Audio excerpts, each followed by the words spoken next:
Hi friends, welcome back to my channel. ఇవాళ ఎంత యమ్మీగా ఉండే మంచి పాతకాలం నాటి ఇమ్యూనిటీ బూస్టర్ అయితే నేను మీకు షేర్ చేయబోతున్నానండి.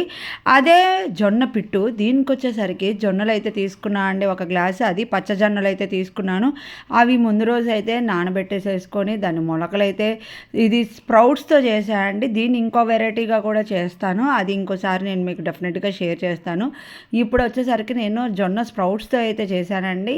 వీటిని అయితే మంచిగా మిక్సీ పెట్టేసేసుకోవాలి. ఇది మిక్సీ ఎంత పట్టినా కూడా మనకి అంత సాఫ్ట్ మెత్తగా అయితే రాదు.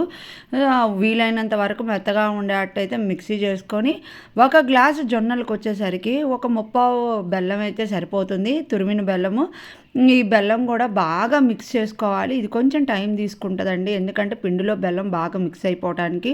మనకి ఎక్కడికక్కడ ఒత్తుకొని ఎటువంటి గడ్డలు లేకుండా అంత ఈవెన్గా కలిసేటట్టు అయితే పిండిని రెడీ చేసుకొని ఉంచుకోవడమే. ఇడ్లీ పాత్ర తీసుకొని దాంట్లో నెయ్యి అయితే ప్లేస్ చేసుకుంటున్నాను నేను 4 వైపులు. ఇక్కడ ఈ స్వీట్కి వచ్చేసరికి మనం నెయ్యి అంతా యాడ్ చేస్తే దాని టేస్ట్ అంత ఎమ్మీగా ఉంటుంది. ఇట్లా నెయ్యి యాడ్ చేసిన తర్వాత మనం ముందుగా రెడీ చేసి పెట్టుకున్నాం కదా, అవి ఉండలు అయితే చేసుకొని ఆ పిండిని దాన్ని దీంట్లో ప్లేస్ చేసుకోవటమేనండి.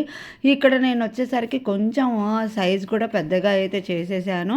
ఈ పెద్దగా చేసుకునేవన్నీ ఇడ్లీ పాత్రలో అయితే ప్లేస్ చేసుకొని మనం ఆ ఇడ్లీ స్టాండ్లో అయితే వాటర్ చూడండి ఎంత బాగా ఫిట్ అయిపోయినాయో.